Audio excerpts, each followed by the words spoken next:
You are the absolute ruler, and your power extends over an immense territory. Millions and millions of people depends on you. You are also the head of probably the biggest army that antiquity has ever encountered, but also of the most widespread and efficient administrative machine that the time has ever seen. And to top it all, you are the head of a court where thousands and thousands of officials have the task to serve you, to fulfill any desire that you might possibly have.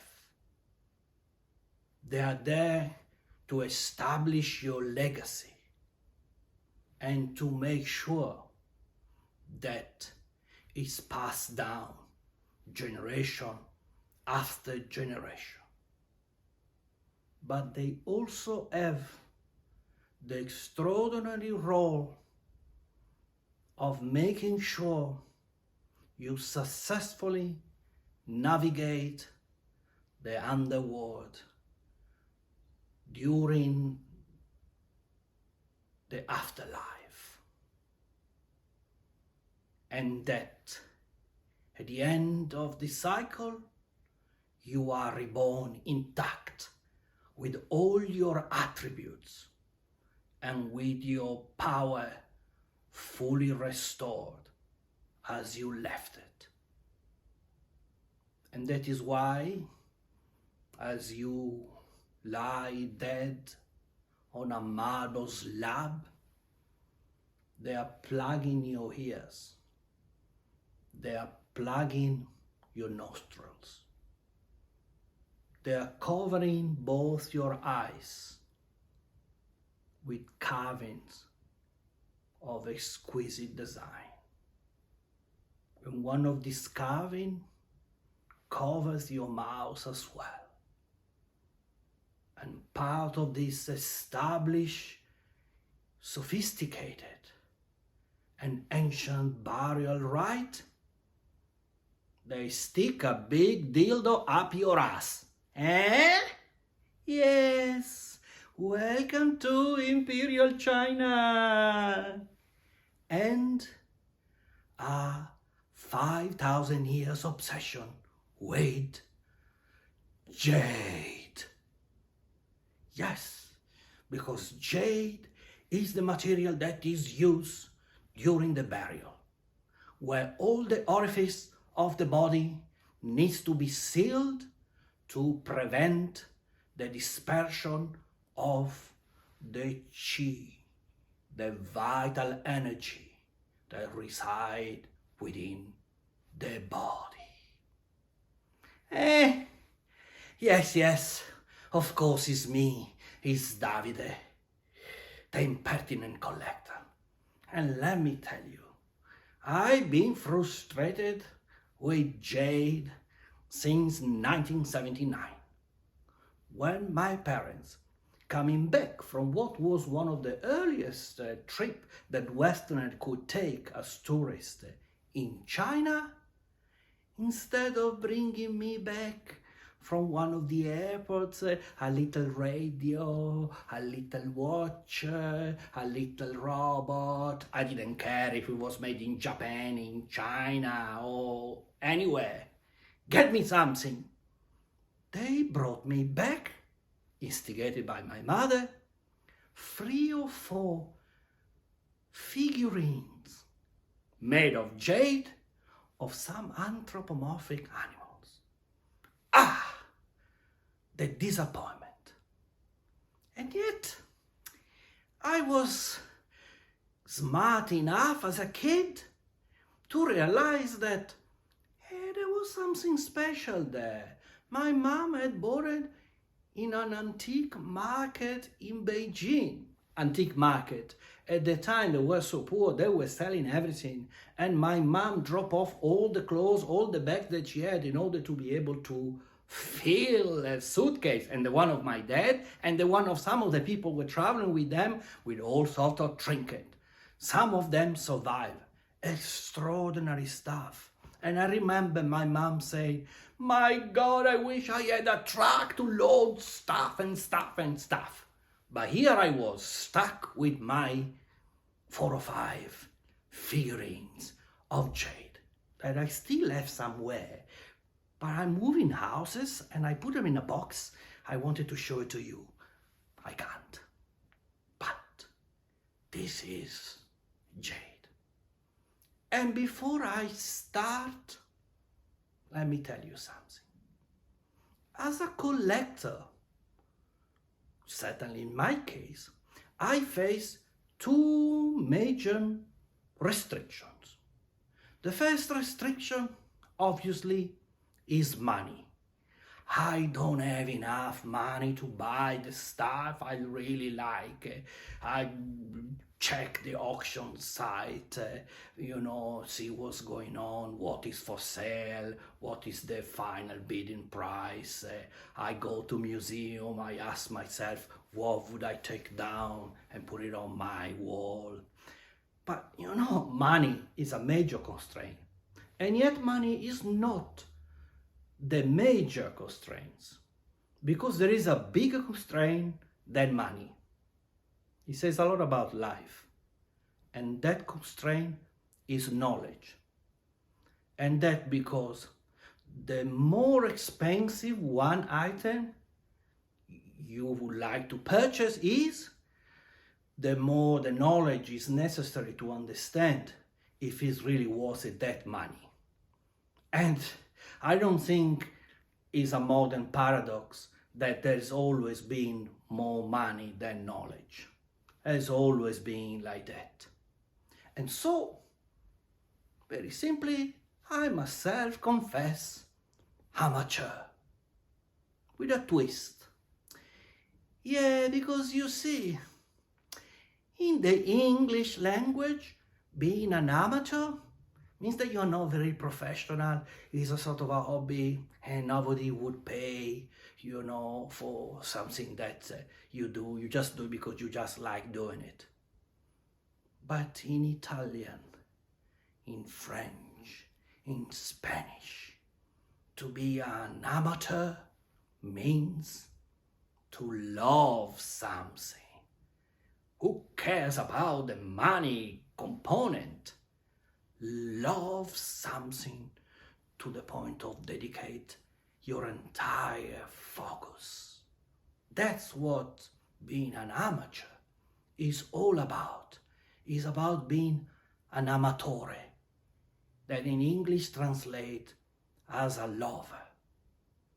And very much like in the art of love, there is no specialization.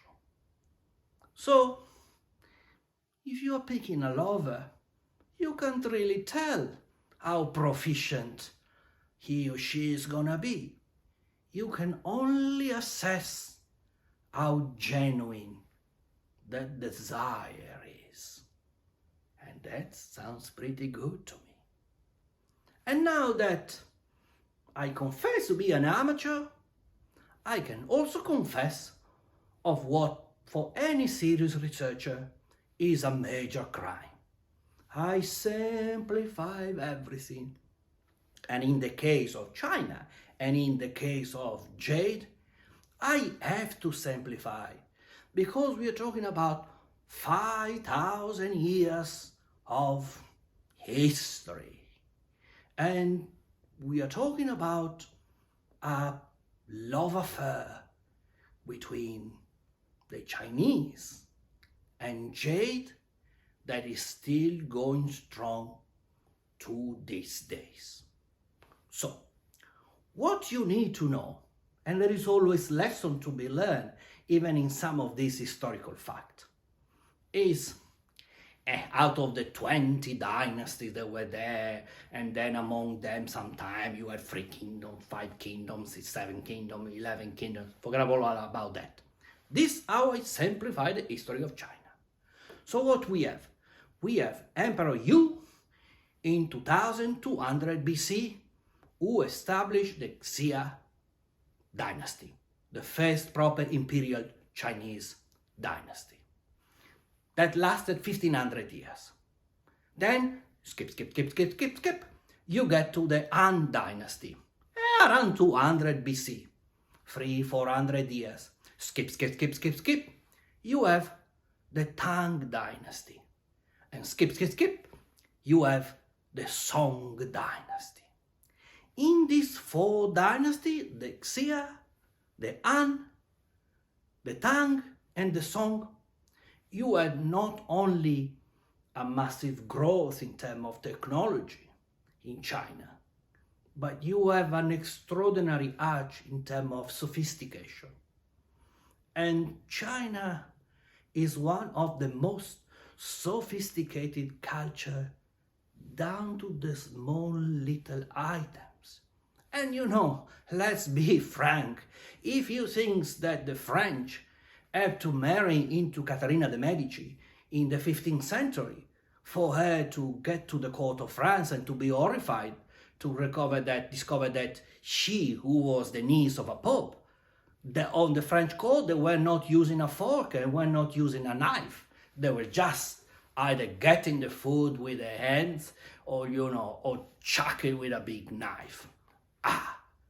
The Chinese, they were already using chopsticks made of ivory, all carved, and the most exquisite porcelain, whilst we in Europe, we were still doing a slightly more refined type of pottery that the ancient Greek were doing like 2000 years before. Keep all this in mind. So, the problem is that in 1279 AD, a new dynasty started. And that's where, to me, is the parody of life. Because you have the dynasty of the Yuan, and the Yuan is the dynasty of the Mongols. You have no other than Kublai Khan, the grandson of Genghis Khan. What did you leave, Genghis Khan? You destroyed everything, you moved, you conquered, and what? We only remember your name. And in the case of Kublai Khan, he conquered China, he replaced the wonderful and sophisticated and hard-focused and driven Song dynasty to bring his own dynasty. But despite the fact that he was a warrior, emperor, and that he waged war all his life, mostly unsuccessfully, like in case of Java, Japan, Vietnam, Korea,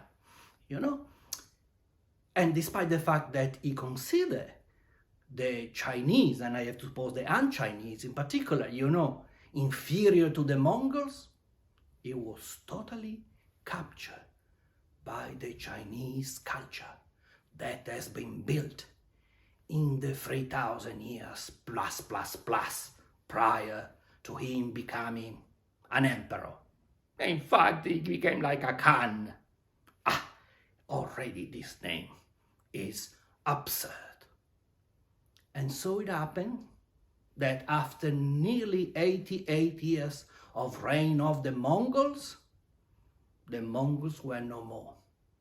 And you have probably the most sophisticated Chinese dynasty, the Ming dynasty, who lasted for 300 years, followed by the Qing dynasty, that is the last dynasty of imperial China, that ended up with the abdication of the emperor in 1911.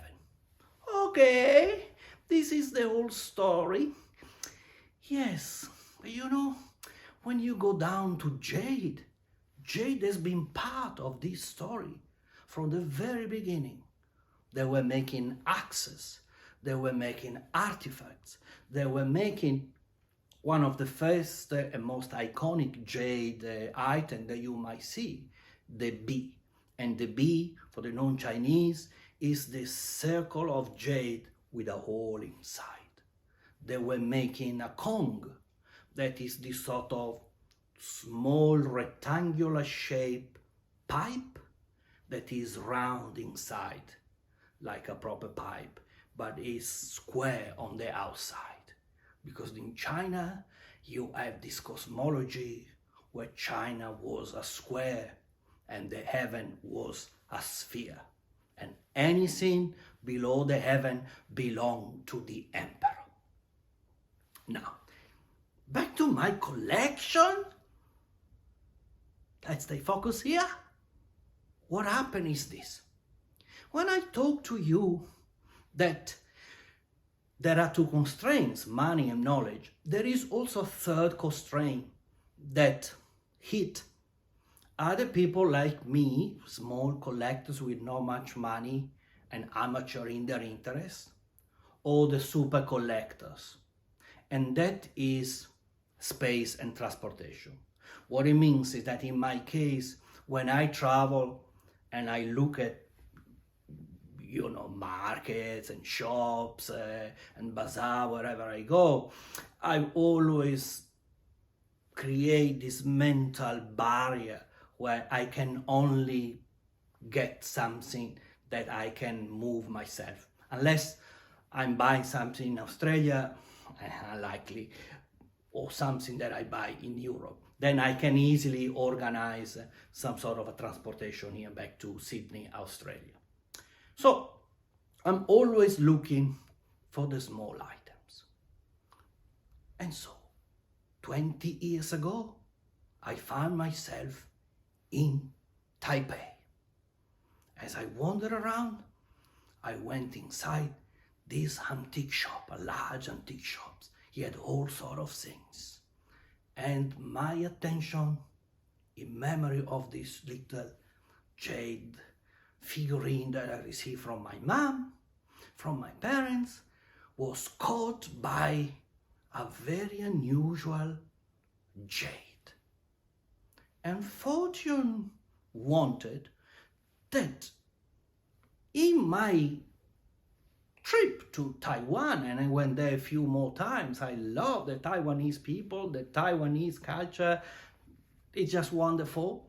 I love China as well, I loved Asia, I love the East, is that I have an uncle that lives in Taipei. But not any uncle. This uncle is a world specialist in Asian art. Anything to do with ivory, anything to do with metal, anything to do with porcelain, anything to do with glass. So that night, I went to ask his opinion and ask if he could accompany me back to the shop the following day. The reason being is because this item wasn't $100, $200 item. It was a relatively more expensive. And on top of that, it was presented to me as a Song dynasty jade. So we're talking about 1,000 years, 800, 700 years old piece of jade. If you can, you just want to make sure when you pay money. And so I took him there.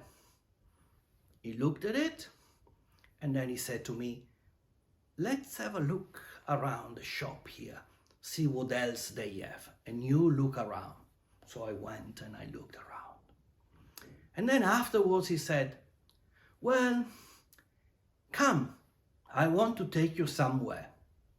And so we left the shop and we went to this open antique market when they have all sorts of objects.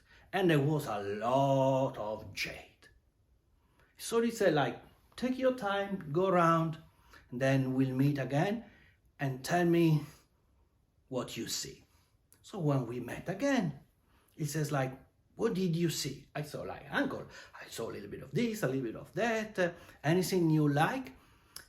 Yes, few items, but you know, nothing is as special as the one I saw in the shop. And then he said something to me that a bit like a philosophical statement, went beyond my search for the jade I love. He said to me, you see, in art, especially in a context of jade that is still very much in demand to these days, any successful design is constantly replicated over and over and over again. So he asked me, have you seen many figurines of the lions? Oh yes, I did. The Chinese lion, yes. Have you seen many horses? Yes, I saw the horses lying down with the head turned. Have you seen drakes? Yeah, dragons? Yes, I've seen many dragons, a little figurine of all size. Have you seen serpent? I did. Have you seen rabbits? Yes, I saw some rabbits. You see, he says, like, that's a problem. The problem is that when there are so many of the same design done, and let's bear in mind that there is a lot of fakery going into that market itself because of the demand and because of the level of expertise. It's not something that you can tell what is what. And Jade has his own problem because there is Jade, and Nefrit that is similar to Jade, but it's not exactly Jade. Keep that one in mind. Leave that aside. But he says, like, you see, it's very difficult even for experts like us. So what we need provenance. In a place like this, in a shop, there is no provenance. Another thing that I'm sure you have noticed, have you noticed some very nice color jade, some very nice green jade? Oh yes, because jade comes in multitude of colors. We are just familiar with the green. But I said, like, yes, I saw some fantastic, very nice, intense green. And he said, like, yes. So bear in mind that when you see the very nice green jade, what they now call imperial jade, that is all coming from Burma or Myanmar. And that trade started in the 15th, 16th century when they discovered that they had this very high quality jade, you know, of that green.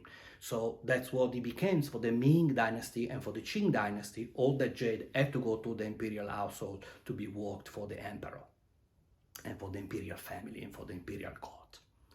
So then he said to me, you see, what is different about your piece is that it's not the type of piece that somebody will go to the trouble of carved, waiting for a nutter like you who pick his fancy.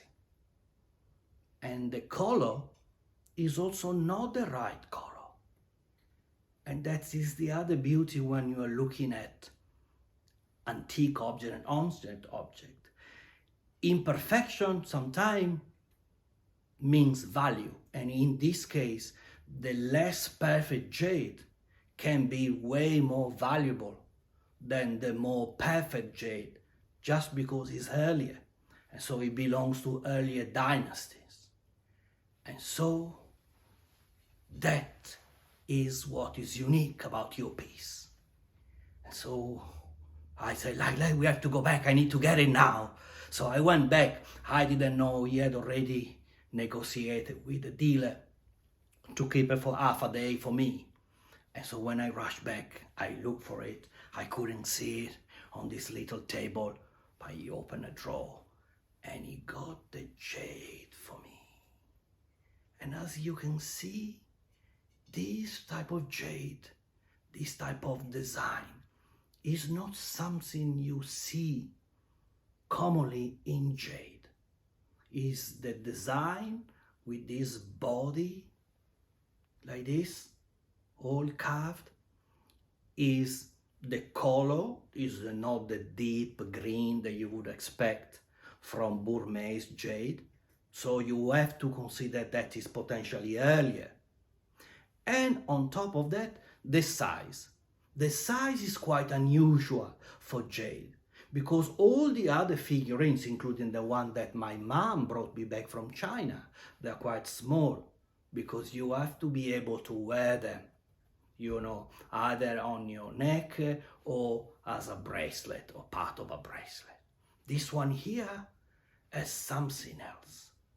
And the more I kept holding in my hands and massaging, my uncle said to me, this is the intuition. There is something in this piece. And he said to me, I've seen some design in that particular type of shape and form. It's also not as refined as you would have later with the Ming dynasty. There is far more flowery, far more, you got all these little insects, you have holding little object. This one is quite brutal in his own beauty. And that is what is special about my Jade. And that's what I learned about my uncle. I learned about the character of man, that the one that look the most expensive, they might be fake, or they might be just new money, like in the case of the green jade from Burma. The one that have a very appealing design might not be original. You might have seen it, and so the people you encounter that you like is because there is nothing special about them, but they are likable as characters. And this philosophy is condensed in an old Chinese proverb. In a culture of over 5,000 years, any writer, any poet, any philosopher, emperor themselves, they talk about jade and the fact that the jade is the protector of virtue, that a virtuous man has jade always on his body, and that jade protects against evil, that jade attracts good fortune, that jade preserves your good health, that jade can fix some illnesses. And this old proverb says, gold is gold. It has a value and can be purchased for a price. But jade is different all the time. And the quality jade is like the finest qualities of men. They are invaluable and cannot be purchased. And this is me, Davide, the Impertinent Collector, sleeping with his jade. Sometimes I remember where the jade is, and I literally sleep with the jade. For weeks and weeks and weeks, I wake up with my jade, and here it is. This is the type of video I produce. And you don't give me a like? You don't write me a comment? You don't subscribe? Shame on you. What are you made? Of gold? Or you're just fake jade?